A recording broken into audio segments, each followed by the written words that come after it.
Hey everyone, What If Fan here, bringing you another exciting part of What If Karmic Gacha system in Modern Family World.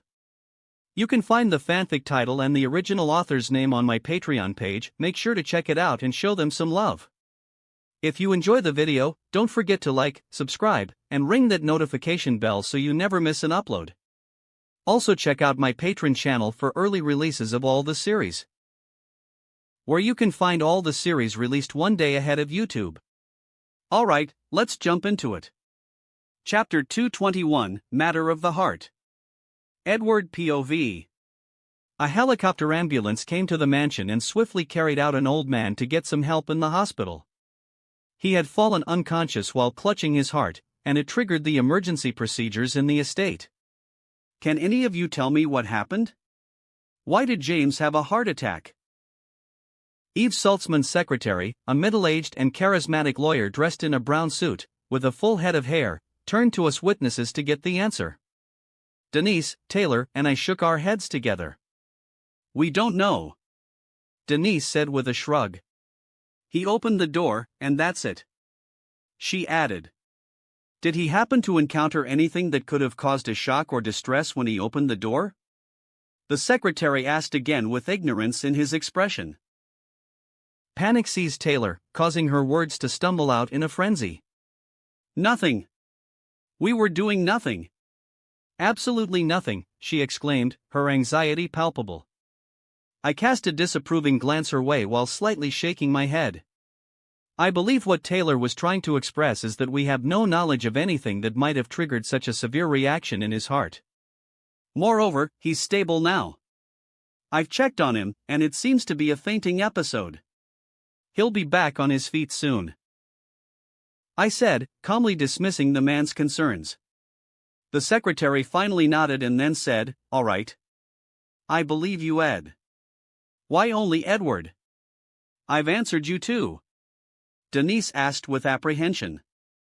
Yeah, but Edward never lied to me, or telling me that he's going to bring a guest to his 16th birthday party, but invited the entire circus to the house, and also tried to ride an elephant to his room. Shut up.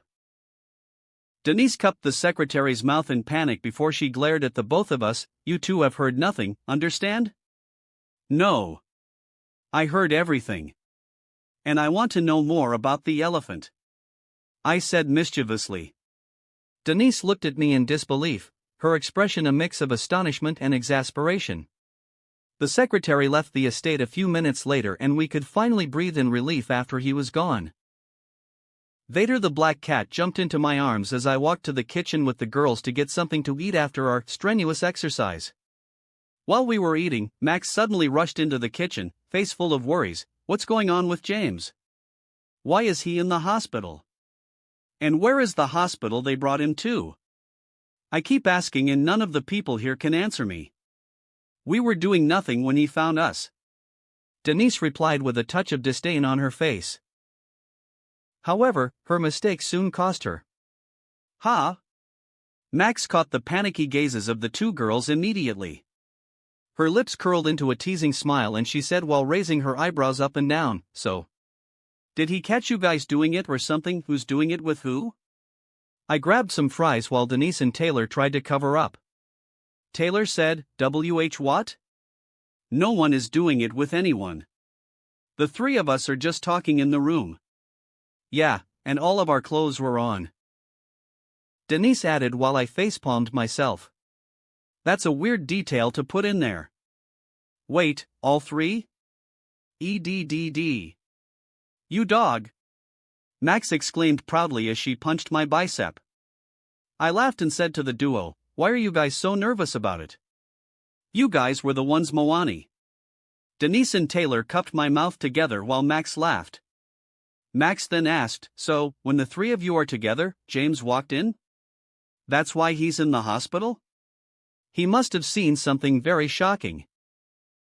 Don't think about it, Max, Taylor warned. Or I'll take back my money. What money? I chimed in. Max laughed and said, You can't threaten me, Barbie. I only took $20 and made the accountant put the money back into your account. I'm invulnerable to your threats. And unexpected integrity moves from you, Max. I said with an impressed expression. Max smiled and said proudly, "Yeah, despite me being poor, I'm not the type to take advantage of people. And also, I'm kinda afraid to walk around with that kind of cash, so I gave it to the accountant to keep it."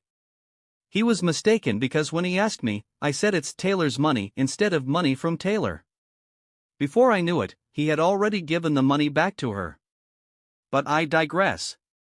Max fixed her hair and said it as if it was nothing for her. I smiled and said, "Did you hit him?" "With a shovel if I could, but I can't if I want to keep my job here," Max replied. She shook her hands and said, "Anyway. Back to the three." No, X2 both Taylor and Denise interrupted her.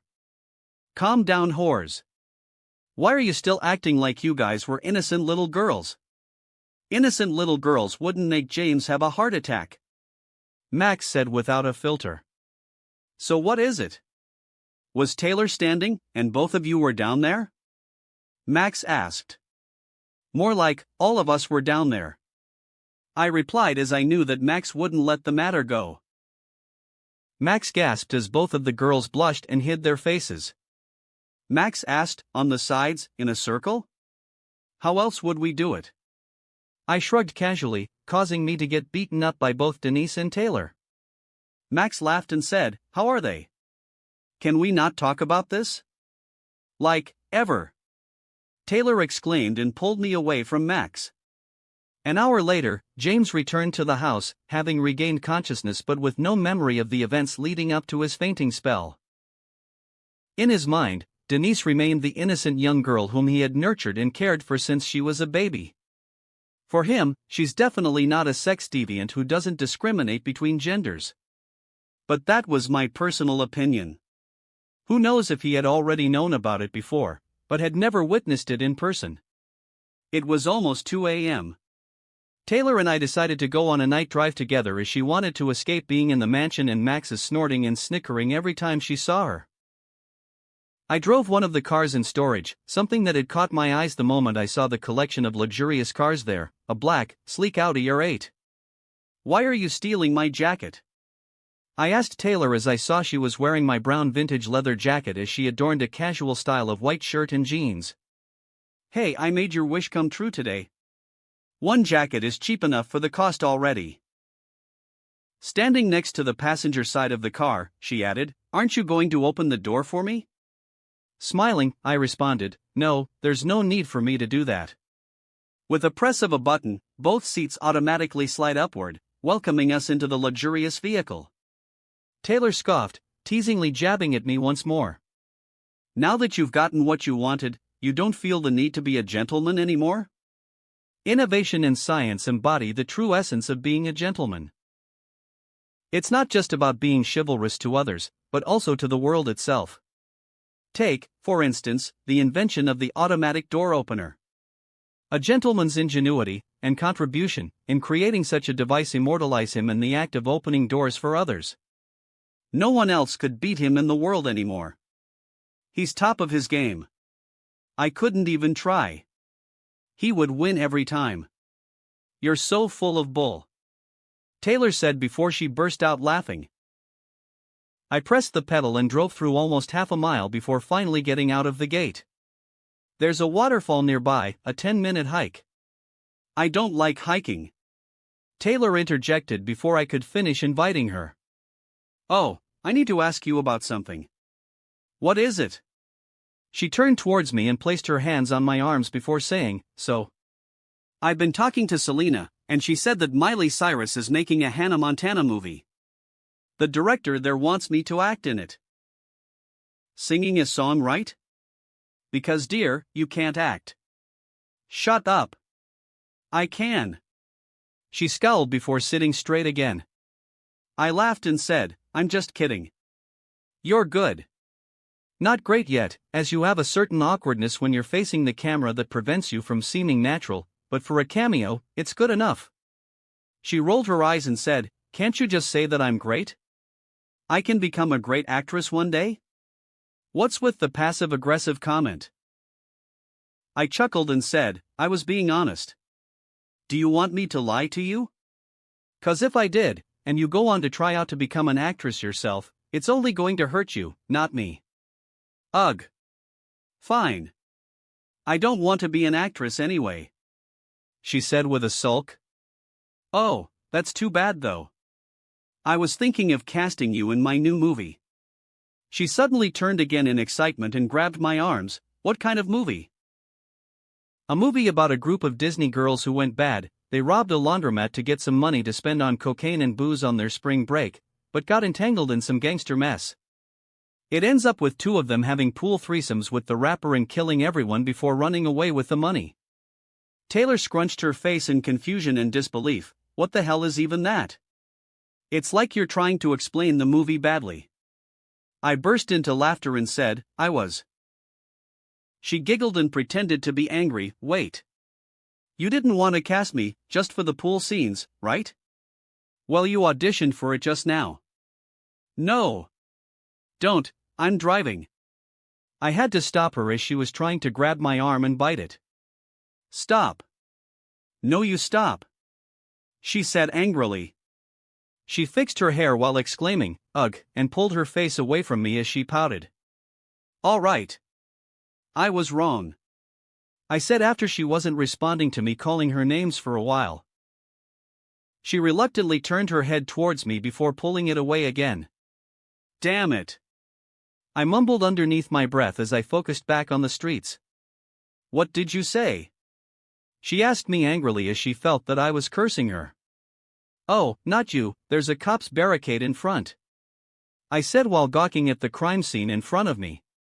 Then, I saw a familiar figure standing nearby the barricade, clad in a brown leather jacket too, and was holding a paper file in her hand. I rolled down my car window as I abruptly stopped next to the detective, which earned me multiple questions from Taylor. What are you doing? Are you crazy? Why are you even stopping? Calm down. There's no paparazzi nearby. They are only interested in the death of popular celebrities, not everyday people. Still. She scolded me. Mr. Newgate. How interesting it is that you're lingering around a crime scene. Maybe after your kidnapping, you lost every ounce of fear for your own safety and decided that you're invincible? Detective Chloe Decker said with a not-so-subtle warning. He is. He really does think that. Taylor interjected and spoke to the detective.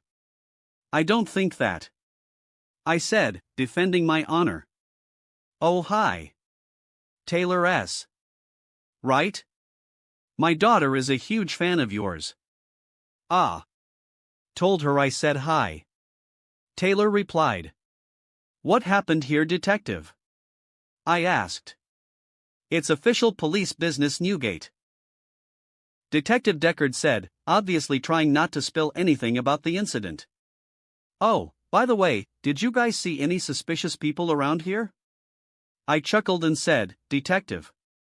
I know that you're worried, but I am a man who was given a medal by the president himself in recapturing national secrets from getting leaked. Maybe I can give some insights about the case. You know, I wouldn't even stop the car if I didn't see you looking so troubled. You do want to get back to Trixie early tonight, right? The sooner you can close the case, the better it will be, for you. My words placed the detective in a difficult decision. Taylor widened her eyes as she saw what I did and muttered, wow. You're the devil. A master manipulator. Yeah, so don't even try me with your childish games, lady, I said teasingly as I flicked her forehead gently. She giggled, and our attention was reclaimed by the detective who said, all right. I've been stuck with this case for weeks now. I sure do hope that you can actually see something useful. Something that an entire group of detectives in a large-scale task force failed to see. She handed me the case files, which was so thin there was barely anything in it. Yeah. If you don't see anything, then you are going to jail. You can do that, right, detective? Taylor asked. Chloe chuckled and said, I sure can. There's no need to threaten me with a good time, I said while flipping through the evidence. Chloe briefed me while I was reading. There are no apparent connections or shared characteristics among the victims, but the killing does share the same mo. What's an M.O? Taylor asked. I explained before the detective could. MO stands for modus operandi. It refers to the characteristic method or pattern of operation used by a criminal to commit a particular type of crime. Essentially, it describes how the perpetrator carries out their criminal activities, including the specific techniques, tactics, or behaviors they employ. The MO can provide valuable insights into the criminal's habits, motives, and potential identification. Wait. You said that there isn't a common connection between the victims? I turned to the detective. Yes, why? Did you see anything? The detective bent her spine a bit as she peeked her head into the car to look at the case files. Yeah. See here. On the victim's head. There's hair on it. Chloe scowled with disappointment as she hit her head on the roof of the car as she did. Ow. That's it. She exclaimed while rubbing her sore temple. I laughed and said, I should have worded that better. I mean, on their hair. See here at the lines between the skin and the hair? You can see traces of chemicals on it. What do you mean? Chloe asked, confused. Taylor looked at what I pointed at and said, oh yeah. I know that line. It happens when you dye your hair with some cheap chemicals. Wait. I am not saying that I dyed my hair. I don't care. You were saying? They dyed their hair just before they were dead? Chloe asked. I chuckled and said, yeah. Taylor doesn't dye her hair. She bleached her hair. There's a difference. No. I'm a natural blonde. She said angrily. I'm not interested about your hair. Chloe exclaimed in exasperation. She took the files from me and said, so you were saying? They all dyed their hair just before they died? I'm not saying anything. It could be after they died. Because those lines only appear for a few hours. It'll disappear in a day or so. I said casually. So you might want to look at the salons around the areas that the victims frequent. Maybe you can get more information. I will. Thank you, Ed. You may have saved lives here today, the detective said while flashing a satisfied smile. I'm always saving lives. If I'm not an artist, then I'll be Batman. It's always a con flip. I said coyly, causing both the girls there to roll their eyes. If you want to ask me anything, just give me a call, detective. Who knows if I'm bored, maybe I'll actually pick up and help you solve some cases. Ugh. So pompous. Taylor muttered. I heard it and shrugged it off without reacting. Chloe smiled and said, if I need you every time I can't solve something, it doesn't mean that you're that good, it just means that I suck at my job. So, you can be at ease, Newgate. Ah. I got rejected. I said before pulling up the windows again. Good night, detective. Remember to say goodnight to Trixie for me. I will await. No, I won't. Or else she won't go to sleep. Chloe said, but the window was already all the way up. So, back at the mansion, you decided to add one more girl to our time together, and now on our drive, you decided to do that, again? Taylor said with annoyance the moment the window was closed. I was startled and said, it was a homicide. A serial killing. Oh yeah. You would rather go on all night with the detective solving crimes rather than being alone with me, right? Is this going to turn into a fight? I muttered. She looked me right in the eyes and said, yes. All right then. Bring it on. I don't feel that I have done something wrong at all. I said with a cocky smirk. Suddenly, I received a text from someone. I placed my phone on the small space near the handbrake, and the screen lit up. Oh shit. I widened my eyes as I saw the name handle of the text. Who is that?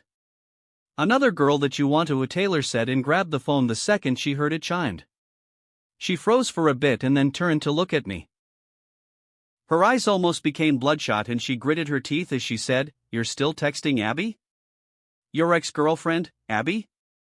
Chapter 222, Tough. Edward POV. The black Audi sliced through the deserted streets, its engine roared loudly, the only audible sound in the enveloping darkness of the night. As we made our way home, the car was enveloped in a heavy silence. Taylor, her nose reddened and eyes still watery, had been crying earlier. Fatigue marked my face as I drove her back to her place, knowing I would return to my own afterward. The tension between us had escalated after she read the text messages from Abby. It led to a heated argument that reached its peak, prompting me to pull over the car. In an isolated location, far from any familiar surroundings, we found ourselves on a deserted sidewalk, shouting topics that we knew we would regret about the next day. 2 a.m. texts or a booty call? Taylor shouted, aggrieved as she got out of the car and stormed away. I quickly followed her as the road was dark, and there was no way that I would leave her alone there. I fell in disbelief as I heard her say, "She's texting me for work. She needs access to my server to search for some evidence. Don't try to make me look like I'm the obsessive ones. You are still longing for her, even after it's been months since you guys broke up." She shrieked. "We're friends." I tried to cool down and spoke to her calmly. I grabbed her wrist to prevent her from walking further away and forced her to face me. "No, you're not. Friends don't treat each other like that." She snapped my hands away and shouted to my face. "Really? Then what about us? Are we not still friends, even after we did everything together?" I said with slight agitations. I knew I was being difficult, but I needed the answer. Taken aback, Taylor said, "No. We're not friends. We're more than that. That's why it's weird that you're still responding to her. Why are you even texting with her? Didn't she block you on everything? Look. She texted me before I got kidnapped, warning me of the attack." I explained. "So?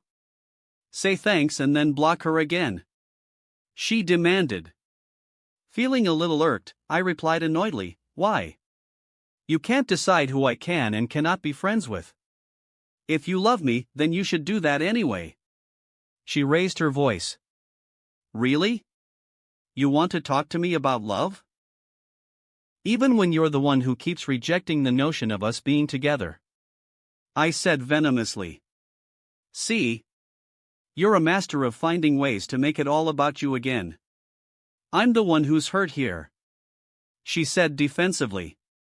"Make it about me? When did I ever do that?" "Huh?" I demanded with agitation. She was being evasive, but as I confronted her, "Taylor, tell me what you're thinking." Her feelings finally bubbled out. I was the one robbed on stage before. But my name is barely coming out in the media. It's all about you. You, and your stupid kidnapping thing. My stomach churned and my face fell. I couldn't believe my ears. Wait. You're blaming me, because I got kidnapped?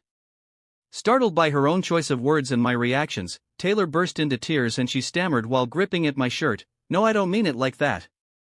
I'm sorry. I really don't mean it like that." I stood there blankly as her tears fell out. She added, "I just feel it unfair. You can have everything you want in the world. But I had to depend on you for everything." She raised her face and touched mine. "Ed. I love you, but I also hate you. You're blessed with talents, she said while crying.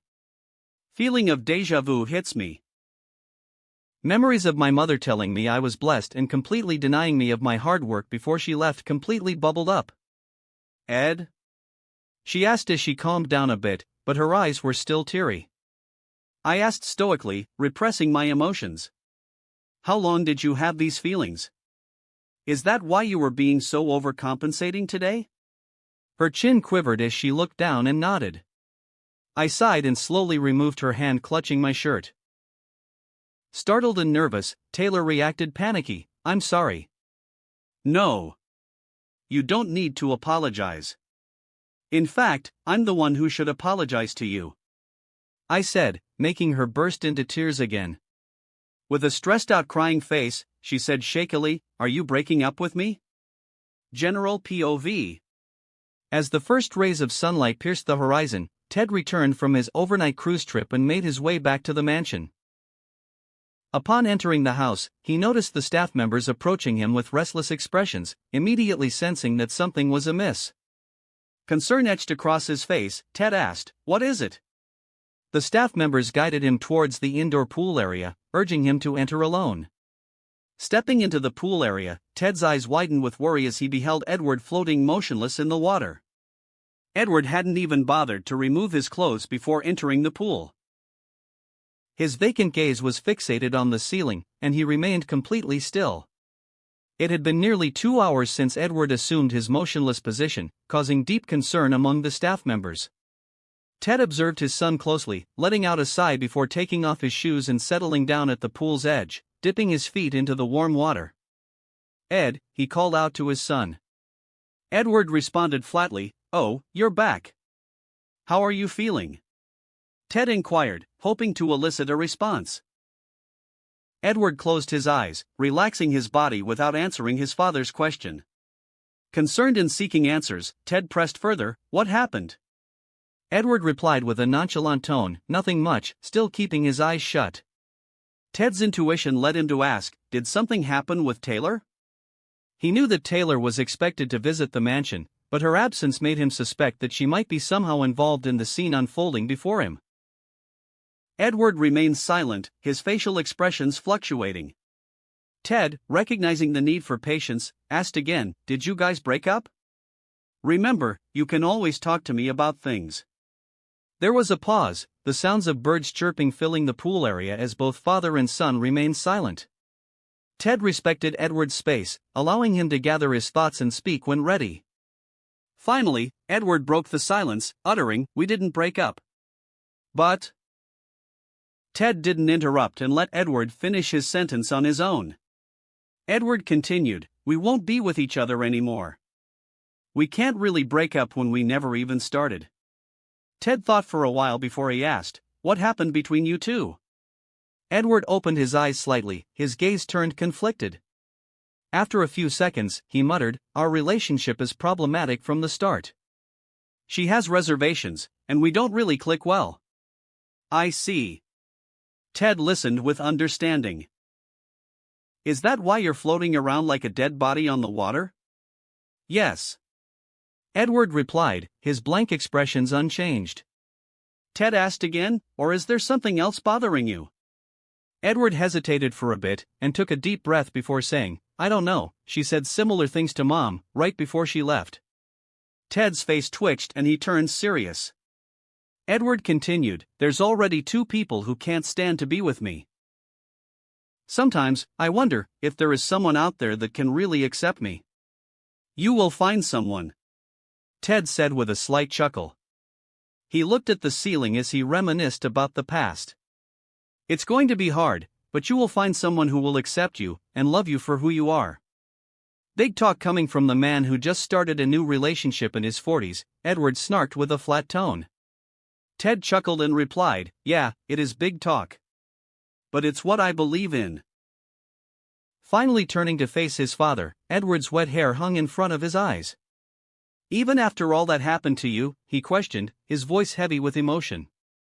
Ted's expression turned somber as he reminisced. "Your mother and I, we were great in the beginning. After we settled down in the States, we were genuinely happy." Edward interjected, "Then it all went downhill because of me?" Ted shook his head gently. "No, not because of you. Our struggles started even before you were born when we first tried for a baby, years ago." Confusion clouded Edward's face. "What do you mean?" Ted sighed, his eyes filled with sadness. "You know, if fate hadn't been so cruel, you might have had a brother and a sister alongside you today." Edward's eyes widened in shock, his heart heavy with the weight of his father's words.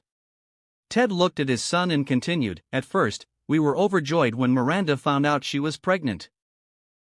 It was everything we had hoped for. But around 5 months into her pregnancy, she had a miscarriage. The pain of that loss took a toll on both of us. Your mother turned to religion, burdened by immense guilt. She believed it was a punishment from God, that she needed to repent. She prayed every day and cried every night for nearly a year until we discovered she was pregnant again. But, as I said, God is cruel. Ted's voice trembled with emotion. Tears welled up in his eyes, and he covered them with his hands. He took your brother away too. He paused, struggling to regain composure. That nearly broke your mother. She became a mere shell of the woman I once loved. It took all my strength to bring her back, Ted said, his voice filled with difficulty. He removed his hands from his eyes and smiled at Edward. We were exhausted, drained, and on the verge of giving up on each other. But that's when you came along, injecting a renewed desire to fight within us. Memories flashed through Ted's mind, the countless hours he spent by Miranda's side during her third pregnancy, the image of her tenderly cradling her growing belly with love in her eyes. That's why you are our little miracle. You are our blessing from God, Ted expressed with deep affection. Edward's stoic facade finally cracked, tears welling up in his eyes. Ted smiled and continued, though we may have had our differences in how we raised you, there's one thing we both agree on: we love you, more than words can express. Edward's gaze remained fixed on the ceiling, his emotions swirling within him. Suddenly, a chuckle escaped his lips, tinged with self-deprecation. His voice trembled. I suddenly wonder what would happen if I actually did have siblings. Will I still feel as lonely as I am right now? Ted entered the water and slowly moved towards Edward. He pulled him into a warm embrace. They stepped out of the pool, Edward's fingers wrinkled from the extended time in the water. With Edward draped across his back, Ted carried him towards his room. Along the way, the weariness and emotional weight took their toll on Edward, and he drifted into a peaceful slumber on his father's back. For too long. Is he okay? Max asked worriedly after Ted returned from Edward's room. I don't know. I hope so. Ted replied. Max nodded in understanding and said, it must be hard for him. Breakups are really traumatizing at that age. Well, not for me, but the boys I leave behind at the door. I don't think that's the issue. Wait, you know what? Maybe it is. Ted replied, and then he sighed. A few hours later, Edward slowly wakes up from his sleep on top of his bed. Ugh. My head. He muttered while holding his forehead. After getting back to the mansion, he had downed a few bottles of wine, therefore he has a hangover right now. Robin, what time is it? Edward asked. However, there was no answer. Right. My laptop is in the office, and my phone. Edward looked at the broken Apple phone near the nightstand. He entered the pool without emptying his pocket, therefore his phone is now useless.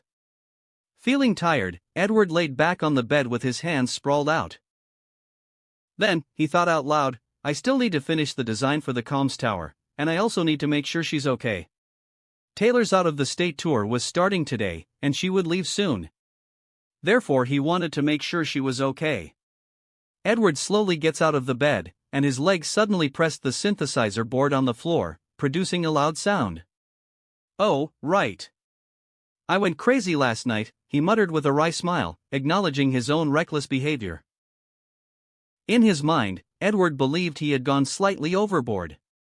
Yet, in the grand scheme of things, his actions were relatively mild compared to some of the other eccentricities displayed by the residents of the mansion, such as Denise and her pet elephant. Edward picked up the synthesizer, and he pressed the keyboards randomly. Then, he sighed and said, what the hell am I even doing?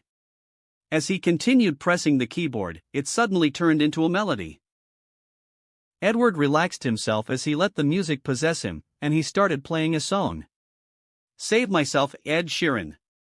Alone in the bedroom, he sang, I gave all my oxygen to people that could breathe. I gave away my money and now we don't even speak. I drove miles and miles, but would you do the same for me? Oh, honestly. The resurfacing pain from being abandoned. The anxiety of wanting to keep people close to him. Edward released it all in the song. Offered up my shoulder just for you to cry upon. Gave you constant shelter and a bed to keep you warm. They gave me the heartache, and in return I gave a song. It goes on and on.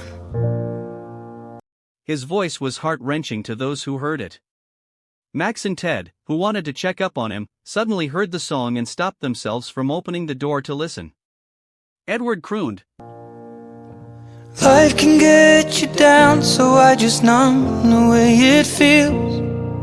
I'll drown it with a drink and out-of-date prescription pills. And all the ones that love me, they just left me on the shelf.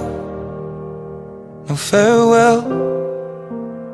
So before I save someone else, I've got to save myself. In Taylor's apartment, the teen pop star stood before the mirror, her nose and cheeks flushed with a reddish hue. Gripping a pair of scissors, she hesitantly began to cut off her long blonde hair. The sound of the scissors slicing through the strands filled the room, accompanied by the weight of her emotions. I gave you all my energy and I took away your pain. 'Cause human beings are destined to radiate or drain. What line do we stand upon? 'Cause from here it looks the same, and only scars remain. With her hair uneven, one side longer than the other, Taylor gazed at her reflection in the mirror. The guilt she carried within her surged to the surface once more, overwhelming her fragile state of mind. She covered her face with her hands, tears streaming down her cheeks. Life can get you down, so I just numb the way it feels. I'll drown it with a drink and out-of-date prescription pills. And all the ones that love me, they just left me on the shelf. No farewell. So before I save someone else, I've got to save myself. Vanessa Hudgen, Edward's new friend, stood frozen in front of the door of her boyfriend's house. But if I don't, then I'll go back to where I'm rescuing a stranger just because they needed saving, just like that. She saw her boyfriend shirtless, and her friend who was standing next to him, wearing only his shirt. Vanessa. Zach called her, but Vanessa ran away crying. Oh, I'm here again. Edward's tone turned slightly monotonic. Between the devil and the danger, but I guess it's just my nature. My dad was wrong, 'cause I'm not like my mom. He sang with a self-deprecating smile. 'Cause she just smiled and I'm complaining in a song. Ted, who was listening intently, sighed as he heard the statement. But it helps. So before I save someone else, I've got to save myself. The melody reverberated throughout the entire room. Edward found himself lost in the song as his mind became cleared up. Life can get you down, so I just numb the way it feels. I'll drown it with a drink and out-of-date prescription pills. And all the ones that love me, they just left me on the shelf. No farewell. Vader, his black cat, jumped on the bed and snuggled her way into his lap. Edward smiled as he petted the cat and used only one hand to play. He sang, So before I save someone else, I've got to save myself. And before I blame someone else, I've got to save myself. And before I love someone else, I've got to love myself.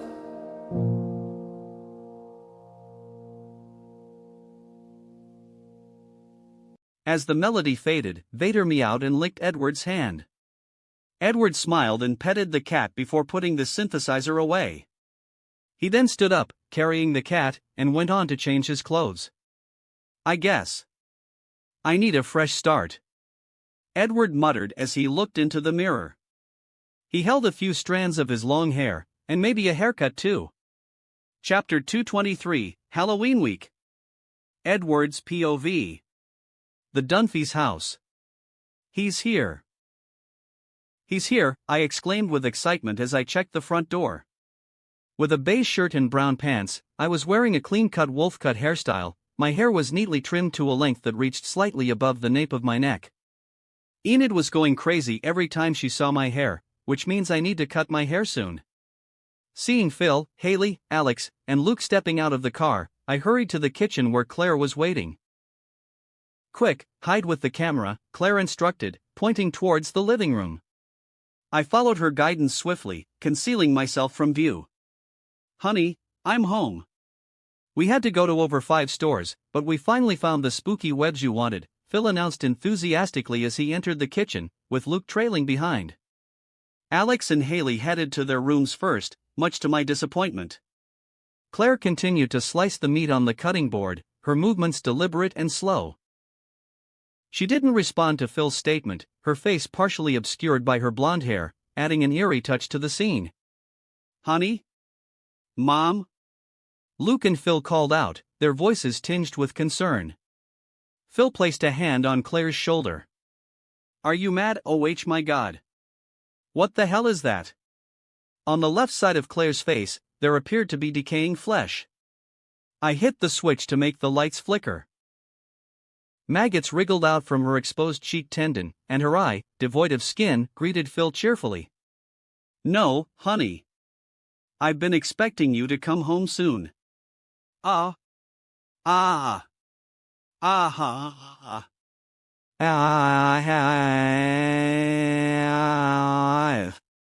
Luke and Phil alternated their screams, slowly retreating from Claire, who held a knife as she advanced toward them. What's wrong, honey? You seem pale. Want me to cut you a nice slice of human flesh? She took the raw meat and placed it in her mouth, blood dripping onto her white blouse. Phil screamed in fear and grabbed Luke before fleeing. The girls rushed downstairs upon hearing the commotion, their eyes widening at the sight of Claire's grotesque appearance. Kaya! Haley shrieked. Alex initially flinched but then curled her lips in disdain. Calm down, it's makeup. What? Hearts pounding, Phil stopped running and scrutinized Claire more closely. Ah, you're no fun, Claire remarked, rubbing her bloodied hand on Alex's face. Ugh. I know you're hiding someone here. You're the one who brought the makeup home. Come on out, Ed. Alex called out with irritation. I laughed until my stomach ached, slowly emerging from behind the couch, before standing before the family, met with the betrayed gazes of Luke and Phil. Ah ha ha ha. We did it, Claire. Yeah, we scared them good. Claire replied, holding her hand up for a high five, which I promptly reciprocated. Halloween is 1 week away. Haley said with dissatisfaction. Stop trying to scare people. Gloria almost took out her machete. I laughed as I remembered the time Claire and I scared Jay, Gloria, and Manny. We scared Mitch and Cam too by imitating the movie The Ring, and Claire crawling out of the fake TV in disguise. Oh my God. Remember her saliva spitting out. Claire said as she burst into laughter. We cackled together under the judgy gazes of everyone else, and when Claire approached Phil, he curled up his hands to protect himself and immediately said with a fearful tone, maybe after you took off the zombie makeup first. Phil and Claire's commentary. Phil said with a slight distress on his face, 1 week ago. Edward came to our house and went looking for Claire. He wanted to learn how to celebrate Halloween properly because he never participated before. Claire smiled gleefully as she heard Phil's sentence, but fell in disbelief as she heard the continuation. He reached out to the wrong person. Gloria's commentary. She spewed a lot of curses in Spanish before she said, she's being a very bad influence to the kid. I can't believe that they insert what? Jay's commentary. They mechanize a humanoid robot doll, and make it chase us on all four with its head turned back. It is the stuff of nightmares. They are banned from the house until after Halloween, Jay said while rubbing his throbbing forehead. He continued, Manny has been sleeping in our room every night since. Mitch and Cam's commentary. When the TV burst, I was holding Lily, Mitchell said. At that time, all I can think of is to chuck Lily at the ghost, which made me have two nightmares now. 1. The ghost coming out of the TV. 2. Being a very bad father. Cam said, Mitchell. As long as you have self-realization, you can become a better father. You fainted, Cam. And you fainted while holding me. I can't even run away with our child to get to safety, Mitchell said accusingly, which made Cam feel awkward. Cam whispered, that type of dramatic reactions is why I won't let you hold Lily while we are watching TV anymore. Alex's commentary. He hasn't done anything to our friend group yet. But with Mom around it was only a matter of time. God, that poor football team, Alex said while shaking her head. Haley's commentary. Someone injected a red dye to the shower room water tank. And when the team finished their training and went to shower, they thought that they were bathing in blood. Worse, a corpse suddenly fell down the ceiling, shocking everyone there. Their shout filled the entire school. I think one of them even cried. Jacob Green commentary. Who cried? I surely don't cry. I'm not scared out of my mind when my hands are filled with blood. And it definitely wasn't something I'm seeing again and again before I go to sleep, Jacob said with watery eyes. Then, he broke into tears and started sobbing again. Huck, make it stop. Phil's commentary. Both of them are unhinged. Claire cannot stop herself. She finally found the one person who loved Halloween as much as she did. Phil said worriedly. I just hope that it won't escalate and they will be arrested for it. But if they were to get arrested, please, oh dear God, don't let them come out until the holiday ends. Commentary ends. Edward POV. Vader? Where are you, girl? Alex suddenly asked while Claire and I were laughing. I looked at her in confusion and said, she's at my house. Why would she be here? Why didn't you bring her here? Alex said disappointedly. I rolled my eyes at her and said, Vader is already traumatized by you. Try not to feed her so much. She's gaining weight now. That's fluff. She's becoming more fluffy. Alex defended herself. Haley smiled and interjected, enough about the cat. Mom, Ed, you guys seriously need to stop. Claire and I looked at each other, smirked, and said ambiguously, got it. No, not stop with only pranking us, but with scaring everyone, Haley said. We understand that, Claire replied. No. I don't need you to understand. Promise us that you will stop. I need to hear it coming out from your mouth. Say you will stop scaring people right now? I think I got a call. I'll be right back. I tried to retreat, but Haley grabbed my sleeves and said, you're not going anywhere. Promise me. Geez. All right. I won't do it anymore, I said. Before she could be relieved, I winked at her. What is that? What is what? I asked, faking confusion. That. You said you won't do it, but then you wink like you're still going to, Alex added. I wasn't winking, I replied, faking innocence. Don't lie. Say it again, Haley said.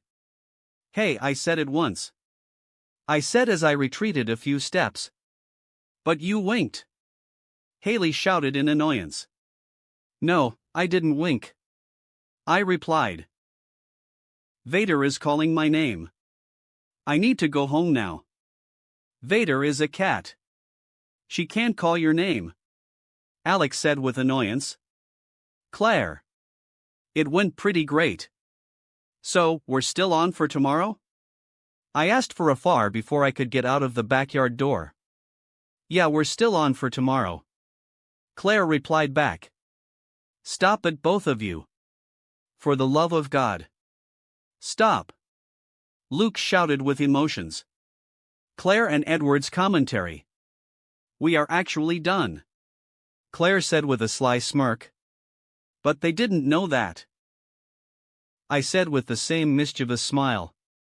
Both of us chuckled as I said, it'll be fun to see them squirm around. Yeah. Constantly on their toes.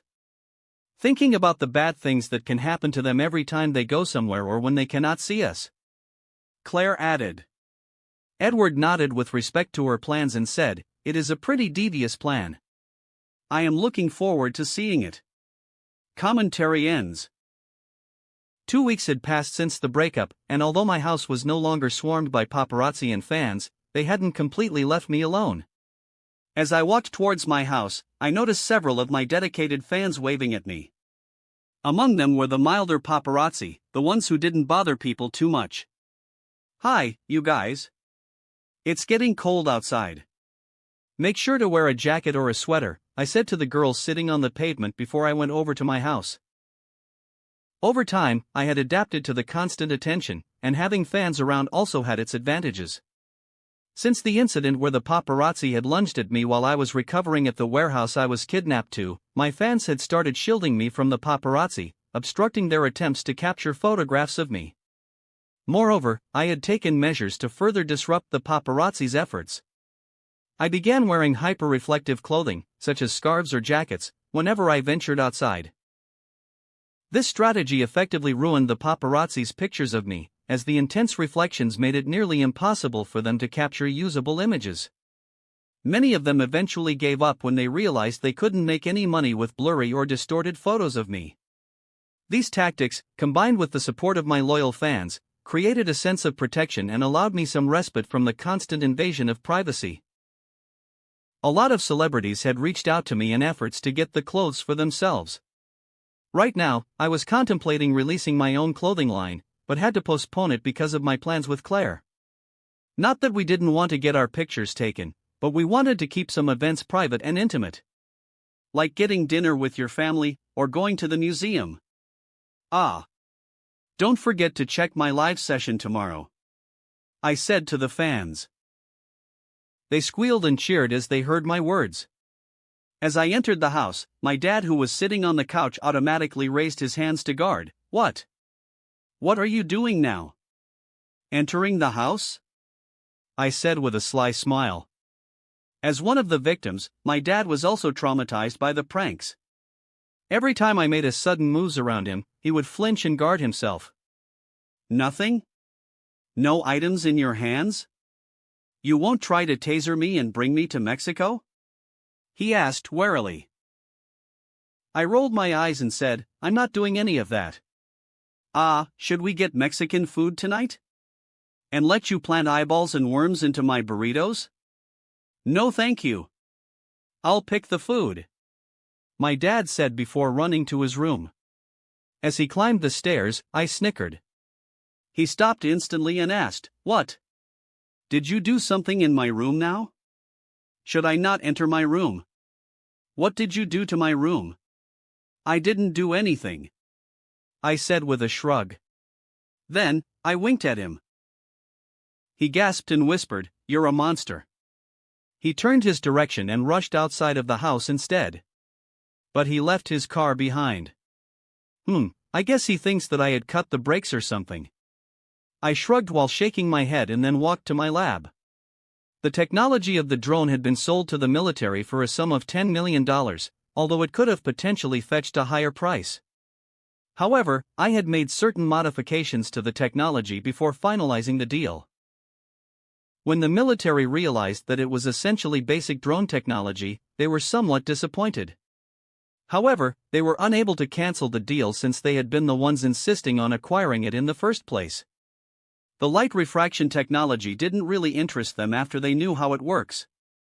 The military soon discovered that they couldn't modify or add weapons to the drone without encountering issues. Any attempts to do so would result in noticeable sounds, eliminating the stealth aspect of the drone. Additionally, the battery couldn't handle heavy payloads, limiting its operational range to within their own territory or a mere 500 meters beyond it. They realized that extensive research would be required before they could develop their own lethal drones. Despite their disappointment with the drone itself, the military was highly impressed with the codes I had developed to control it. They even offered me an exclusive contract to work as a contractor for them. However, I declined their offer and instead proposed selling them the codes. This arrangement provided me with a backdoor entrance to the military's servers without anyone's knowledge. It wasn't that I had any intention of initiating a nuclear apocalypse or anything of the sort. The backdoor access was merely a precautionary measure to ensure that I would be aware if they ever planned anything against me in the future. As I entered the basement lab, expecting to find the familiar sight of a clean workspace filled with various equipment, I was instead greeted by the disheartening sight of almost everything being boxed up. Chemicals, hardware, and even the machines I had meticulously crafted were being prepared for relocation. I'll miss this place, I muttered, feeling a pang of nostalgia for the lab that had been my sanctuary for so long. With Robin activated, a blurry picture of a human silhouette appeared next to me, lacking a defined face or a steady image for her body. "Good evening, sir." Moving to a new lab is now 50% complete, Robin stated in her stoic tone. My project to create joy-like AI from the Blade Runner 2049 movie managed to gain some success, albeit slowly. "Hi, Robin," I greeted. "That's good to hear. In less than a week, I'll finally be able to leave this place without any of the public knowing." "What are you going to do with the suits, sir?" Robin inquired. "Make sure to transfer them in the end." "I'm still working on it," I replied, my gaze fixed on the hyper-realistic Batman suit enclosed within a glass panel before me. Batman theme song playing. Just kidding. I was only making them for Halloween. It would be great if I can modify my Dodger into a Batmobile too. I muttered in contemplation while rubbing my chin.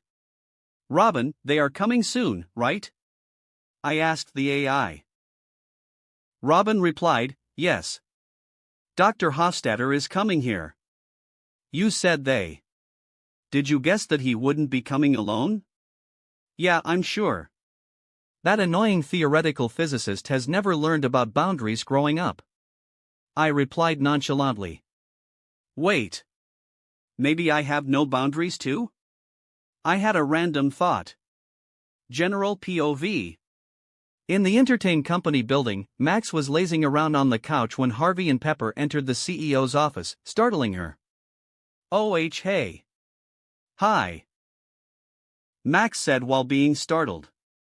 "I told you to stop opening doors dramatically, Pepper." Harvey shook her head disapprovingly. "Sorry. I just have a lot of extra energy today."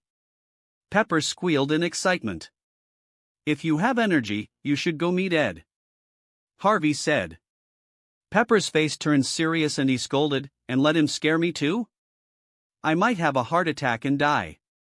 Or worse, make a fool of myself." "Dying is worse than making a fool out of yourself? Damn you rich people." "For us poor people, there is no way that trampling our own dignity is worse than death itself," Max said sarcastically. "Enough masquerading as a poor person. You earn a lot now. Especially with the extra side income you made, reporting Edward's conditions to a certain someone." "Hey. She just wants to know how he is doing? It's not my fault she wants to give me money to ask for it on her behalf," Max said with an innocent yet mischievous smile. "Yeah. $1,000 per question. Hell, even I'm jealous," Harvey said with a slight teasing smile. Suddenly, Donna, the hot redhead, entered the office. "Hi. Am I interrupting you or anything?" Donna said. Pepper shook his hand and said, "Not at all. We're talking about Ed's reports." "Ah, the side income. The IRS would be looking for you soon," Donna teased Max. "If they do, then I'll just change my name again," Max said. All three were a bit confused, and Max added, What? Do you think Max is my real name? Donna chortled as she already ran a thorough background check on Max O'Wright. I have two things I need to talk about. First, Max, Ed found out that you only have one subject short to get your high school diploma. The good news is, you can retake the exam. We already called your former teacher and he agreed to it. What? Max asked in disbelief. Donna said casually, yeah. Ed said you needed to get your diploma to get into pastry school. He will cram with you if you want. Knowing him, can he get me a cheat code or something? Or the actual paper itself? Max said jokingly, not knowing that Edward could really do that. Donna and Harvey shared a glance with each other before Donna said to Max, he won't give it to you that easily. All right. Another thing, this is about Harvey and I. Us? What's wrong with us? Harvey asked, confused. Donna reached into her purse and took out a thick stack of scripts. She gave it to Harvey and said, this. We need to talk about this. Suits? Is this the new series Edward said he wants to do? He even writes the first episode himself. Harvey said as she started to read the scripts. After a while, she muttered in shock, wait. Is this series about us? Edward had checked thoroughly, and he didn't find anyone else other than Harvey and Donna that mimicked the series. Harvey smiled as she continued reading and said, great stuff. But who is this Mike guy? And let Edward know if he wants to cast someone to act as me, I should be there. Donna smiled and said, there's only a script at this time. But I got to say, Edward really knows you well. Harvey in the script and in real life are both cocky, unbearable, yet charismatic little pricks. Are you seducing me or insulting me, Donna? Harvey asked with a chuckle. Wait. I thought Edward made the movie first? Max asked. Yeah. He had the idea for the movie, John Wick. We will start making that one first after Halloween. Pepper said. Is he acting in it? Max asked in confusion. Nah, maybe, we don't know yet. Pepper replied with hesitation. Chapter 224, Superhero Origin. Edward POV. Nya. NYAA nya nya nya NYA. Vader, the little black cat, meowed angrily as I exited the laboratory. I told you that you can't go in there. It's a clean room, and your fur would mess up a lot of equipment, I said, crouching down to pet Vader on the floor. Despite her continued meowing to express her dissatisfaction, I couldn't help but smile as I picked her up and carried her to the kitchen. Today, I'll give you some wet food. You're really gaining weight now.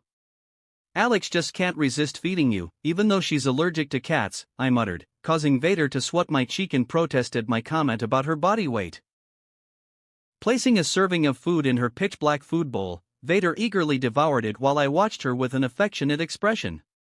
She meowed in satisfaction, as if forgiving me for the earlier incident. I gently petted her head and proceeded to cook for myself, having a hunch that my dad wouldn't be returning anytime soon. What should I make today? I muttered to myself as I checked the contents of the fridge.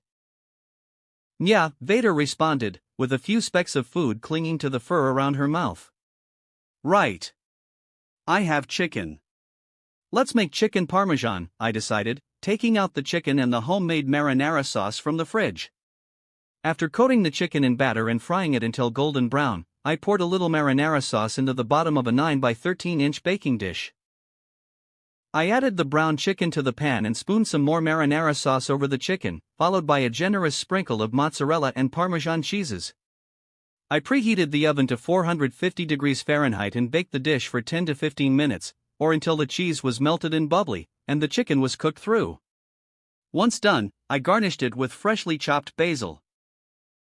With a simple plating, I walked to the TV, hit play on the Entertain app hooked on the plasma TV, which was still a prototype and wasn't released anywhere yet, and watched the show, Malcolm in the Middle.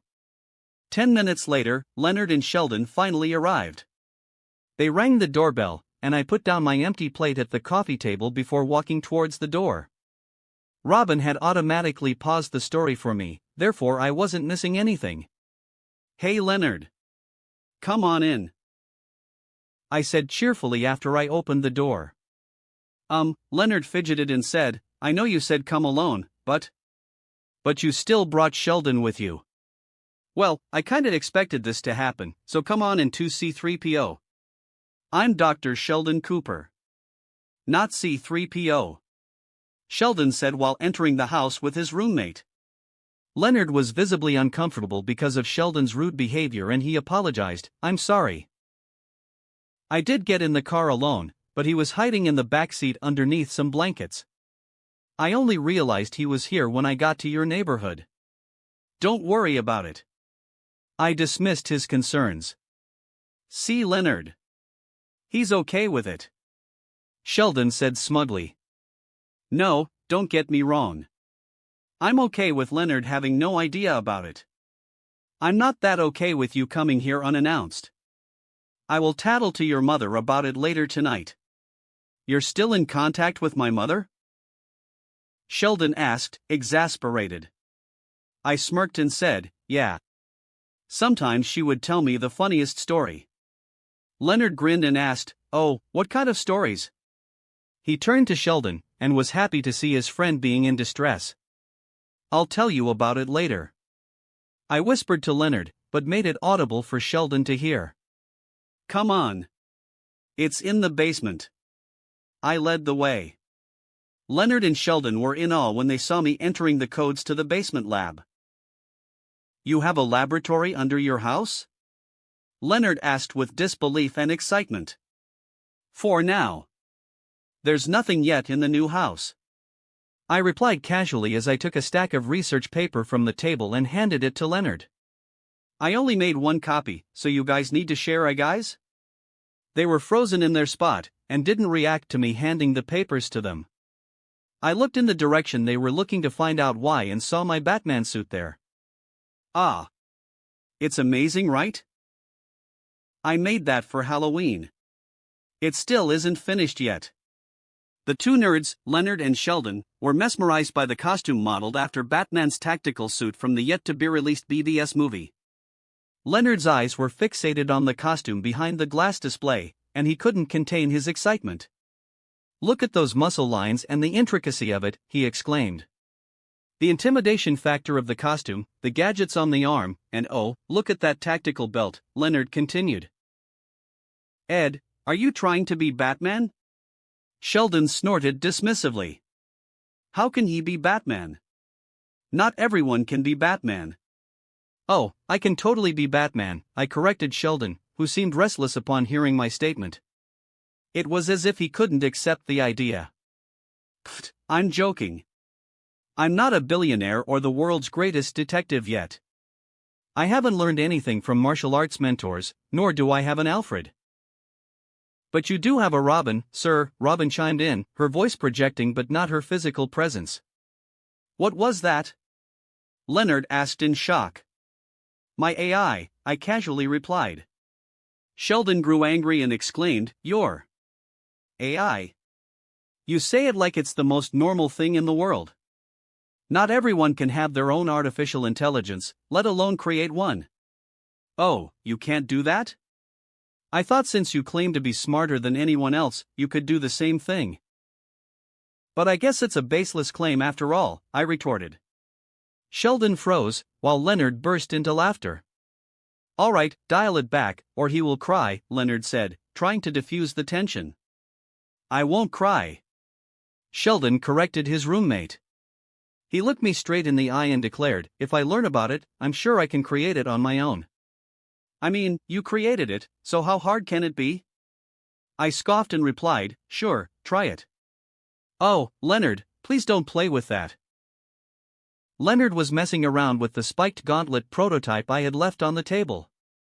"Why?" he questioned, but accidentally pressed a button, causing 3 metal spikes to shoot out and embed halfway into the wall. Leonard and Sheldon quickly dove for cover, narrowly avoiding the spikes. In the process, the metal spikes cut several wires in the walls. Sparks flew from the exposed ends of the severed wires. The room was briefly illuminated by the flickering sparks, casting an eerie glow across the scene. Leonard and Sheldon were still in shock, exchanged concerned glances as they watched the sparks dance in the air, while I cut off the power to that part of the lab immediately. I looked at Leonard in disbelief. Shaken by what he had done, Leonard replied wryly and with an ashen face, "I'll pay you back for the damages. Don't worry about it. But next time, please keep your hands to yourself," I replied with a weary tone in my voice. The memory of Luke doing the same thing resurfaced in my mind. I can't afford to have this happen for a third time. As I went to check on the damages, Sheldon whispered to his roommate, Leonard. "Are you thinking what I'm thinking? With his money, his brain, his muscles, we are witnessing a superhero origin story." Leonard whispered back. Sheldon nodded with a huge grin before he fell into contemplation. "But he still has his dad, should we hire someone to shoot him inside an alley?" Leonard turned to Sheldon, face filled with disbelief. "You want to kill his dad?" "I don't want to. But it is necessary for us to get him out of the way. Only then can he achieve his full potential," Sheldon said with a serious tone. Leonard was flabbergasted and he scolded, "You're not orphaning him just because you want to see a superhero in real life." In the living room, Sheldon and Leonard eagerly read through the research papers I had written, their reactions ranging from exclamations of surprise to moments of realization. "Why?" Sheldon exclaimed, his eyes scanning the pages. Then, he turned to another section and muttered, "Oh, that's why." "Edward, this is truly remarkable," Leonard remarked, his excitement palpable. "Your research is incredibly advanced, surpassing even the caliber of work done at Caltech. But why don't you want to publish it?" I shrugged, a hint of weariness in my voice. "I simply don't want any more attention on me at the moment." Leonard's face lit up as he passionately argued his point. "But Edward, this research has the potential to revolutionize communication technology, ushering in an entirely new generation of quantum channels. It could be considered one of the greatest scientific advancements of our era. If you were to share it with the world, you'd be a strong contender for a Nobel Prize." A wry smile played on my lips as I responded, "That's precisely why I'm not releasing it just yet. Besides, there's also a financial aspect to consider. Keeping it as intellectual property will allow me to capitalize on its potential. Perhaps in a decade or two, once I've achieved a monopoly over the global communications sector, I will consider sharing it." Sheldon's expression turned skeptical, his arms folding across his chest. "Withholding such groundbreaking research for personal gain goes against the principles of scientific progress and knowledge dissemination." I nodded, acknowledging his perspective. "I understand your concern, Sheldon. Ideally, science should be driven purely by curiosity and the pursuit of knowledge. However, that's not how the real world works." Sheldon's eyes flickered while Leonard became solemn.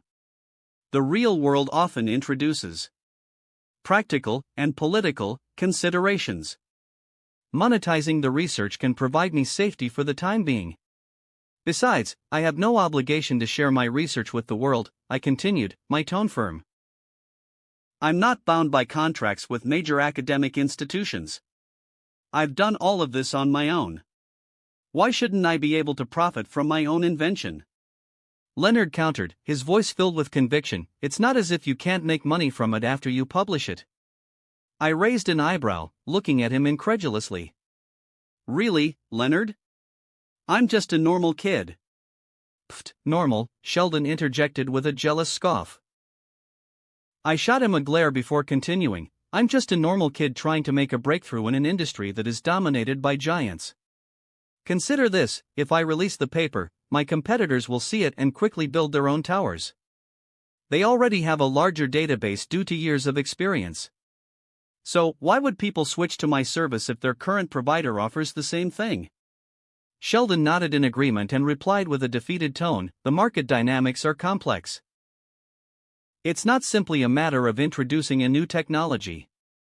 Convincing consumers to abandon established providers and switch to a relatively unknown one requires a significant value proposition. You're right.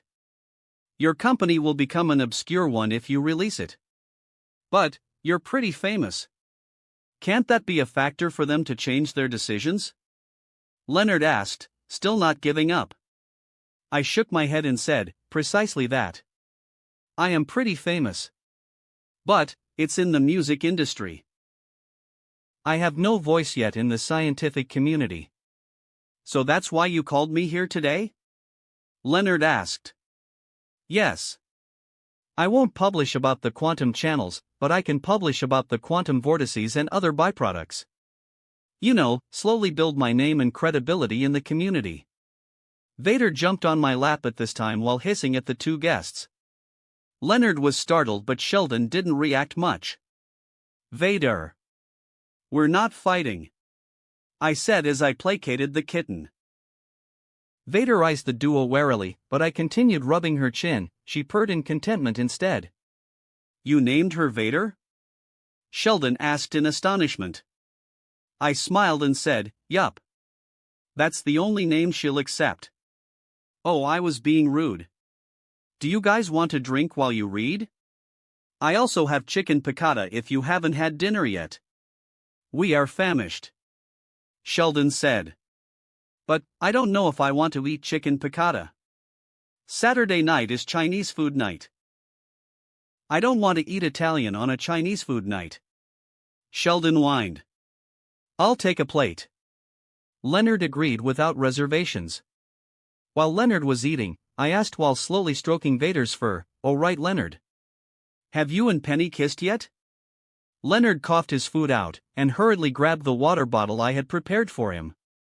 Sheldon, who was also eating the chicken piccata with spaghetti, was stunned when he saw it. What's wrong with you? He's only asking a question. Sheldon scolded. Besides, it is an easy question. Not shocking enough for you to have that reaction. No, he hasn't kissed her yet. Otherwise he will not shut up about it. He added. Leonard shot a glare at his roommate before asking me, why did you ask that? Just because. You guys have lived next to each other for a while now. And I know that you like her. So why haven't you asked her out?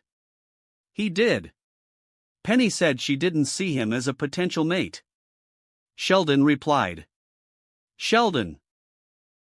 Leonard shouted exasperatingly before covering his forehead and lowering his face in embarrassment.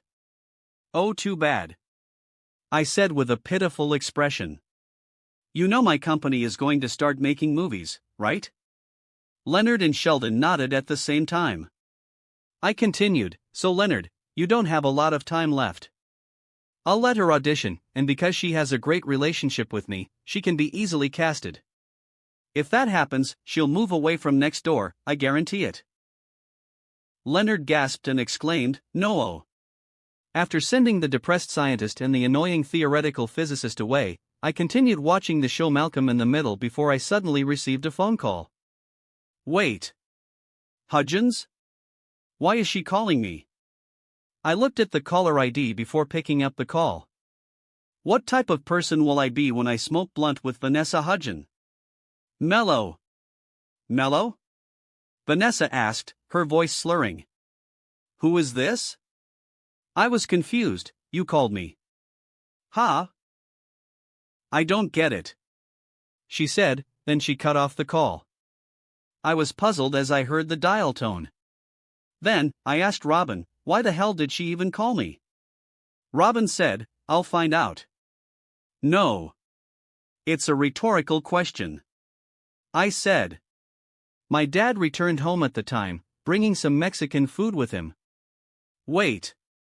I smell marinara, did you already eat? He asked with a disappointed expression. What do you think?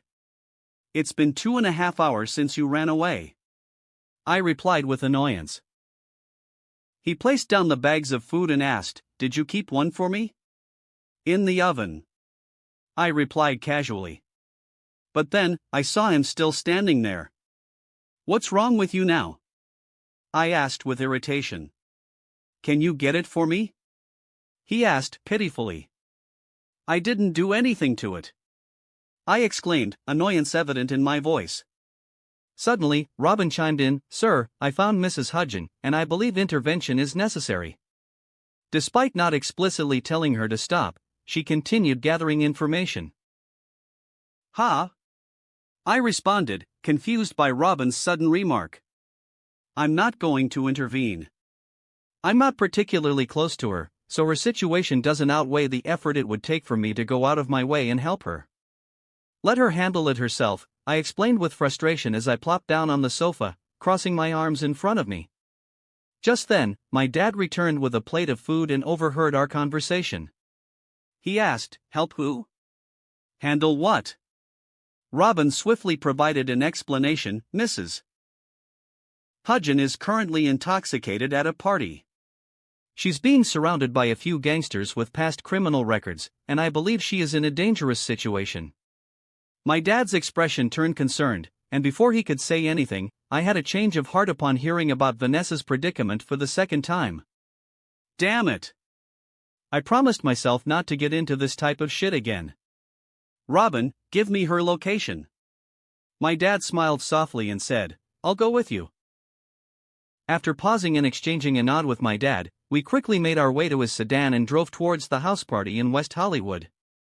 With a resounding boom, I kicked down the main door of the house, creating a sudden commotion that startled the guests inside. The room was filled with wannabe white rappers brandishing guns and flaunting face tattoos, along with a few menacing gangsters, a drug dealer, and several tattooed women scantily clad and seemingly under the control of the gangsters. Among them all, I spotted Vanessa, unconscious on the sofa with froth at the corner of her mouth. "She's ODING, I immediately recognized the gravity of her condition. One of the white rappers, attempting to assert dominance, aimed a gun at my head and shouted, "Hey! Bitch! You broke my door." I quickly disarmed him, skillfully dismantling the weapon before his eyes. I had learned how to dismantle guns from Glenn, who insisted on teaching me after my kidnapping incident. Not only that, but I had picked up various skills from the crew members, including how to break handcuffs and pick locks. While I hadn't mastered all of them, it was enough to intimidate those who were clueless. The bullets dropped to the ground one by one, capturing the attention of everyone in the room.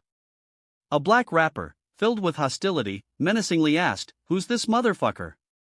Before anyone could respond, a woman in the room recognized me and exclaimed, "Wait! That's Newgate." Without hesitation, I walked straight toward Vanessa, carefully lifting her unconscious body onto my shoulder. The gangsters in the room began to surround me and my dad, their intentions unclear. With a cold glare, I challenged them, asking, "Are you guys going to stop me?" One of the gangsters chuckled and retorted, "I don't mind letting you go, but leave the girl behind. She owes us a lot of money for the line she did." I inquired, "How much?" $20 million. The drug dealer proclaimed, seemingly intoxicated. I chuckled and said, "Don't try to bullshit me. I swear to God. She owes us $30 million, the drug dealer insisted. "This is going nowhere," I stated casually, shaking my head. Suddenly, the gangsters froze as they noticed a sniper laser light aimed directly at their hearts and foreheads. "What the drug dealer exclaimed in shock, unable to take another step due to fear. "Do you really think I came here without any backup?" I said with a cold tone, causing goosebumps to rise on everyone in the room. The entire mansion was surrounded by the ship's crew members. Dwayne entered the door and apprehended two wannabe white rappers who were nearly paralyzed with fear upon seeing him. Glenn aimed his gun at the gangsters' heads, while Dina placed her army knife against the drug dealer's neck. After getting everyone, the laser light from my silent drone disappeared, but those who were arrested still thought that they were still being surrounded.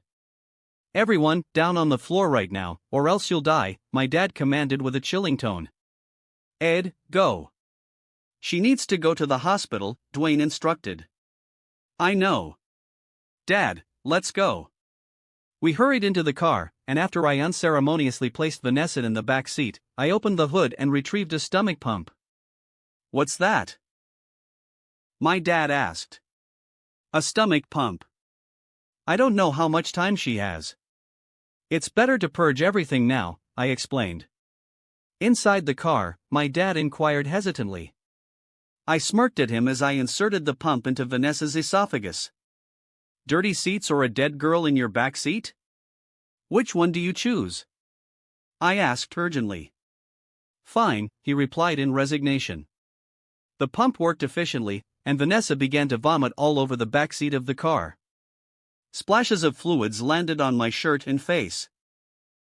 I sighed and muttered, "What did I do to deserve this?" Chapter 225, Person with Flaw, Part 1. Edward POV. Haley couldn't believe what she was hearing. It was well past midnight when Edward called her, urging her to come over to his new house. She twirled her hair playfully and responded, "I don't know if I want to go. Unless, you have something for me there that could convince me to change my mind?" Edward muttered with a hint of mystery, "Oh, I have something big here that will surely change your mind. You'll surely love it." Haley giggled and agreed, "All right. I'll come. I'll ask Tara to drive me."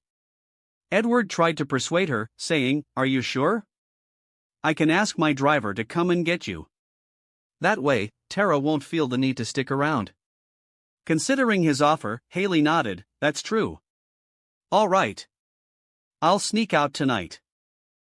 Confused by Haley's plan, Edward questioned, "Why are you sneaking out?" "Just tell your mom I need you here to help me with something. She'll be okay with it." Haley was astonished by Edward's suggestion. "Really? My mom? Are we talking about the same person?" Edward insisted, "Yes, I'm sure of it. If you want, I can even text her to ask her for you." Horrified, Haley interjected quickly, "And oh." Her shriek woke up Alex, who had been sleeping. Alex groggily complained, "Can you keep it down? I have a big test tomorrow." Ignoring Alex's protest, Haley opened the bedroom door, planning to get ready, and warned Edward, "Don't text my mom." Claire, wearing her pajamas, appeared in the doorway and asked, "Tell me what?" Haley froze upon seeing her mom, accidentally blurting out, "I'm going to Ed's new house?" Claire couldn't believe what she was hearing and exclaimed, "What? You're not going anywhere in the middle of the night. And definitely not to a boy's house." Claire's anger was palpable as she snatched the phone callously from Haley's hand. "There's nothing he can say to change my mind," she declared angrily, speaking directly into the phone. Haley anxiously waited, her heart pounding, as Edward conversed with her mother. To her surprise, Claire's stern expression softened, and she inquired, "Are you sure you only need Haley there?" Haley's astonishment grew as she listened to her mother's changed tone in dealing with Edward. "All right. I get it. I'll wait for the driver with her," Claire eventually conceded. Haley couldn't contain her shock any longer. "What? What just happened?" she exclaimed, her eyes wide with disbelief as Claire handed the phone back to her.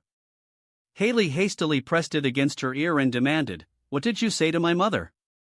Edward's voice remained casual as he responded, "The truth. She's fine with it." While Haley and Edward conversed, Claire descended the stairs to retrieve a bag from the closet. Overwhelmed by the situation, Haley couldn't help but question her mother's sudden eagerness to let her go. "Did she sell me something? Why is she so eager to let me go?" she asked, her disbelief evident in her voice as her entire worldview began to crumble. Haley attempted to inject some levity into the situation, jokingly saying, "You know, my mom giving consent suddenly made me feel repulsed by you. I'm not going to go now. I'm only going to go if she hates you." Edward, caught off guard by Haley's response, urged her, "What are you even talking about? Just come." He cuts the call, which made Haley badger her mother. "Mom. Are you seriously letting me go? Me, your pretty teenage daughter, to a boy's house in the middle of the night? Are you out of your mind? Why are you even angry at me? You were going to sneak up anyway, right?" Claire asked, which made Haley feel taken aback. "Still, you being okay with this is taking off the fun in all of it," Haley exclaimed as Claire shoved an empty bag at her. "Go pick your clothes. Now." "Mom! Are you really going crazy?" Haley scolded in astonishment. Haley arrived at Edward's new house with exhaustion and said, "This is not what I expected when I agreed to come here today." Edward smirked and said, "Whatcha thinking, perv?" In front of them was an unconscious girl lying down on the bed with an 4-drip hooked up on her hand. Edward continued wiping his wet hair with a towel while wearing a towel robe as he asked Haley for a favor, can you help me change her clothes? I had already cleaned her up a bit. Oh. That's why you called me here. Alright, I'll do that. Haley said, finally figuring it all out together. Yeah, I told your mom about it too, and asked if she wants to do it, but I guess she didn't say that to you? Edward asked with a teasing smile. Instead of going to the doctor and finding himself in the midst of another scandal, Edward took the OD'd girl home after having her stomach pumped and invited a doctor to take a look at her. Harvey was the one who introduced the doctor, a Dr. Aaron Glassman, to Edward, therefore he could be trusted. Edward then gave a pair of scissors to Haley and said, "Here. If it's too difficult to get her out of those." Haley rushed towards her and said, "Sorry. I got too into it." "Aren't you afraid she's going to sue you for this?" Haley asked. "Really? Sue me? I don't think she will do that. If she'd ever want to keep what happened today under wraps." Edward said disdainfully as he looked at Vanessa before moving away to give the girls some privacy. After changing Vanessa's clothes, Haley walked to the poolside where Edward was sitting on the pool chair and sipping some drinks. "Want some cocktails? It's non-alcoholic though. My dad hadn't bought any since he got diagnosed, so I can't steal them anymore." "Sure. By the way, aren't you going to give me a tour of your house? It's my first time here," Haley said teasingly as she admired the house. As expected of a realtor's daughter. "Alright, we're going to start the tour of Edward Newgate's new house. Form a line please, it's easy to get lost in here."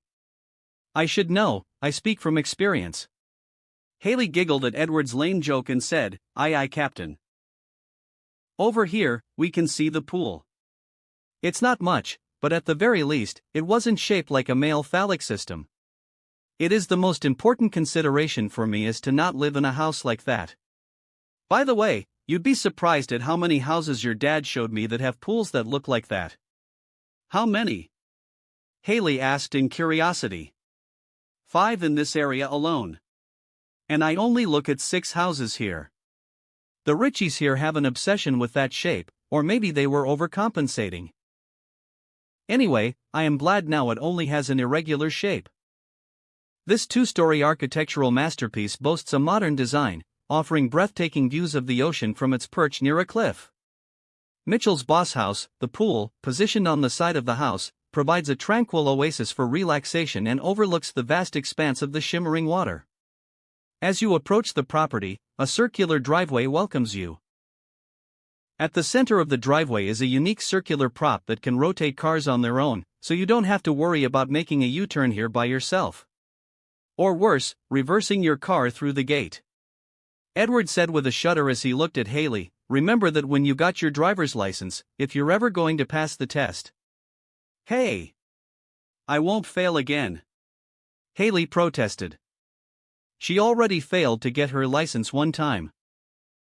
The house features a spacious garage capable of accommodating 3 cars, with additional parking available in front of the house. The driveway is separate from neighboring properties, ensuring privacy and convenience to the people Edward wanted to invite in himself. The whole place was inside a guarded neighborhood, so the security there was impeccable. "Now that we have seen the outside, let's take a look on the inside," Edward said. Inside, the house offers ample space with 9 bedrooms and 7 bathrooms. Haley bounced lightly at the sofa in the open space living room while asking in astonishment, "This place is so big. Bigger than my grandpa's place." "Yeah. I got a great deal on it too. It is 30% lower than the market price, thanks to your dad finding out that a few murders had happened in this place before." Haley quickly grabbed Edward's arm and whispered, "Murder? Aren't you afraid? This place is haunted? Don't worry. I had already sicked Sage inside this place. There are no ghosts dawdling around. Or at the very least, the ones inside won't bother human beings." Haley tightened her grip on Edward's arm and asked accusingly, "You didn't just buy this house because you wanted to meet some ghost, right?" "No. But the cute reaction of girls being scared when I told them about it made it all worth it." Edward flirted, which made Haley blush. Their sweetness could make even the ghost in the house cringe if there ever was one. And now, the most important part of the house. The kitchen. Edward declared excitedly. Haley giggled and said, "Why are you so excited about the kitchen? You're like a housewife. Please call me a house husband." And yes, I am excited about it. This giant oven that can cook 3 turkeys at the same time. Edward posed by the oven before moving on to the stove. 6 stove. Giant sink. Giant fridge. A separate fridge just for desserts. And the most important thing, I can lock it. Edward played with the lock on the desert fridge before laughing maniacally. Haley burst into laughter and exclaimed, "You're so funny. Is this countermeasures against my brother?" Of course. Now, let's move on. Wait. I have a question. Haley suddenly raised her arms up. Yes, the cutie in the front. Edward acted as if he was a tour guide and called her out specifically. Haley grinned and said, "My question, I don't know how to word this properly." "Just ask." Edward said casually. "Well, you include Luke in your planning. So, does that mean it's a long-term planning? Like, you plan to be friends with my family for a really long time?" Edward smiled and said, "Your family is the greatest family I've ever met, so yes. I really do want to stay close to them." Conflicted thoughts flashed on Haley's eyes before she shook them off and continued smiling. "All right. I'm done with my questions, sir." The artist's house also includes a dedicated gym, so he can maintain his perfectly sculpted muscles. Edward said as they entered the gym. Haley could see the deck and the patio door beside the gym, and asked, "If we're in the day, you can see the ocean here. Right?" "Correct. That's why the treadmill is facing that way," Edward said. "Won't it be better just to run along the beach?" Haley said. Edward was stunned for a bit before he said, "No. I don't want to do that. There's a lot of sand there. I don't like sand very much. It's coarse and rough and irritating and it gets everywhere. Not like here. Here everything is soft and smooth." Haley giggled and said, "Yes. I remember that, Anakin." Additionally, a basement has been transformed into a fully equipped laboratory, serving as a private sanctuary for Edward. "Go to sleep. The driver will send you to school in the morning," Edward said as he let out a yawn.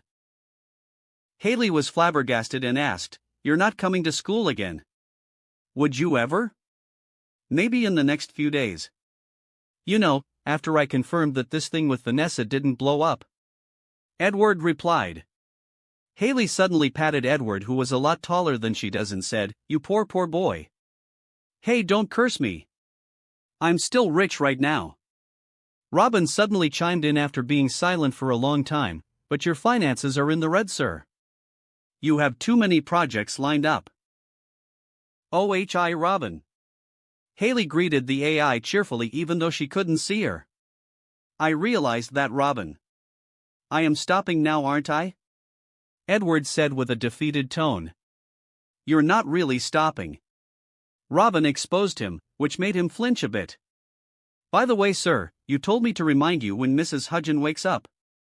"Oh, let's go meet her then," Edward said with a bit of anger in his tone.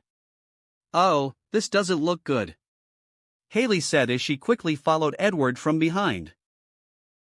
"Oh yeah, you still haven't told me how she got here." "I'll tell you now. So there I was, minding my own business, and then, I suddenly received a call out of nowhere." Edward then narrated the events that lead to Vanessa being at his house. As Edward and Haley entered the room, they saw Vanessa sitting on the bed with a blank look on her face. She was wearing a blue blouse and her legs were covered by the white blanket. Haley helped her tie her hair into a side ponytail, which made Edward have a thought comparing her to the anime moms that would die so that the main character could have character development in the beginning of the storyline. I wasn't wearing this," Vanessa said as she saw the duo. Her head was cloudy, and there was a lot of this she was confused by. "Oh, I'm sorry. I had to change your clothes." They are really smelly. Don't apologize to her.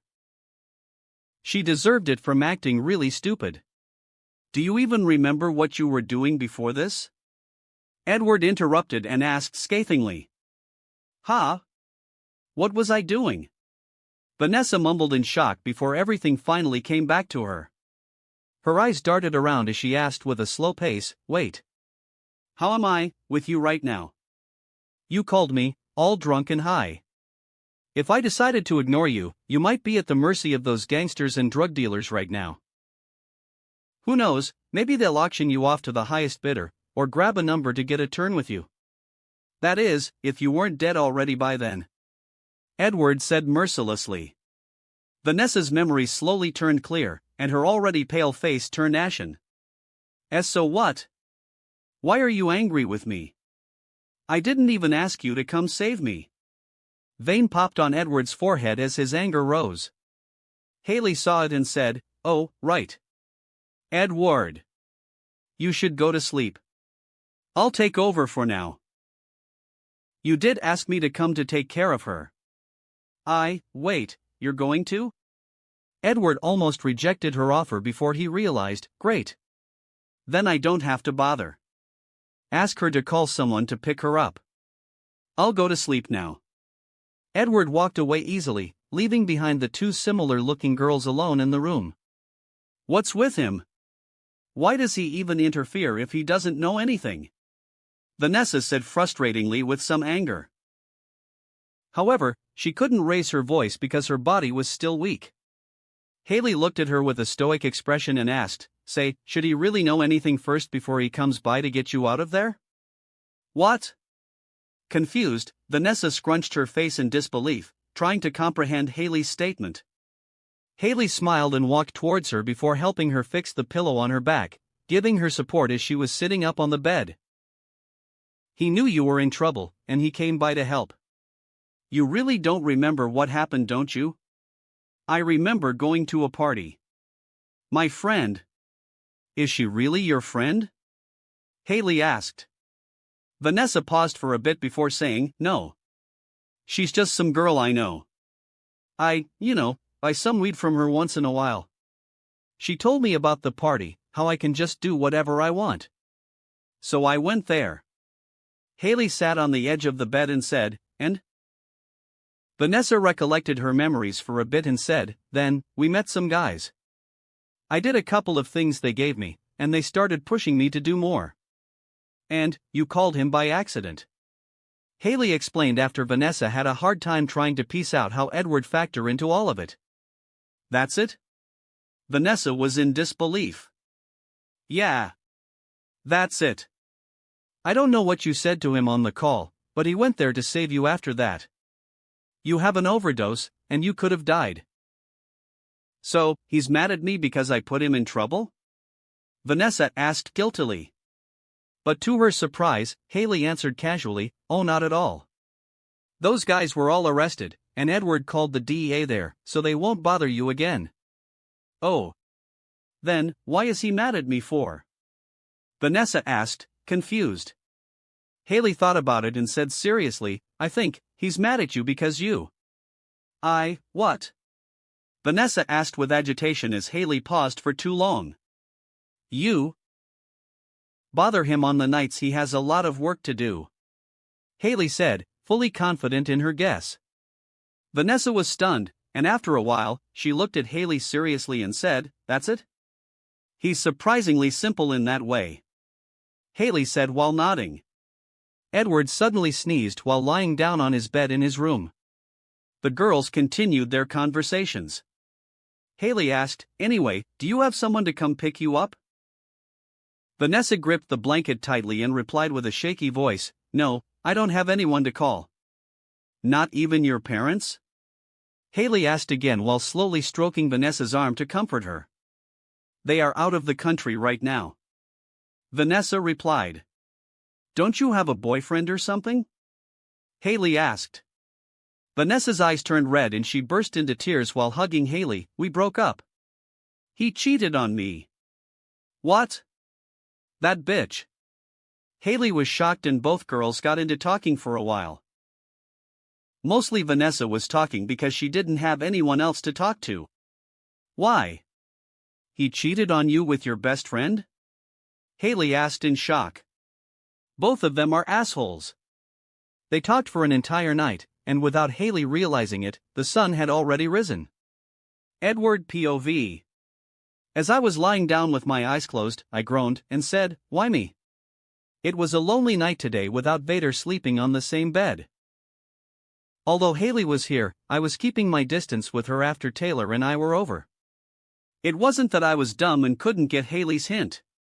Why was I so angry about Vanessa calling me? I wonder why too. It could be because I had experienced the exact same thing with a little sister I had in my previous life. We weren't related, but she was the same as I was. We didn't get adopted till we reached adulthood and were kicked out of the foster home to the streets. To watch her ODing and die after I stopped getting in touch with her during my time at the army was one of my biggest regrets in life. If she had called me that day, would she still be alive now? Watching Vanessa put herself in the same situation as my sister was bothering me greatly. Maybe I was angry because I kept getting into the same old pattern again. Getting into trouble for the sake of others, but ignoring the cry for help of my own. Or maybe it was her unrepented behavior after waking. She almost died, and she didn't even care about it. Do I regret saving Vanessa? No, not at all. If the same thing happened, then I would do the entire thing all over again. So I don't even know why I was angry. Or maybe I was anxious? I should really talk to Linda soon. Dad said she had helped him a lot. I guess I don't really know why I am angry right now. I said as I activated my rest skill to fall asleep. Even with the skill activated, I was sure that tonight won't be a peaceful night. Maybe it is haunted. My mind, I mean. Not the house. That wraps up this part of What If Karmic Gacha System in Modern Family World. Thanks so much for listening. As always, new parts drop every 4 days, so be sure to stay tuned. Also check out my Patreon channel for early releases of all the series, where you can find all the series released one day ahead of YouTube. If you enjoyed the video, don't forget to like, subscribe, share it with your friends, and please consider supporting the original author as well. See you in the next one.